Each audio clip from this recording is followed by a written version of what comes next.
ممنون خدا که حسین آقا نوکر زادم و افتخار برام نوکر زادم و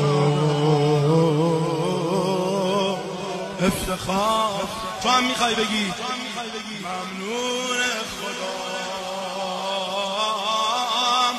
که حسین آقا نوکر زادم و افتخار برام نوکر زادم و افتخار برام. ممنون خدا که حسین آقا نوکر زادم و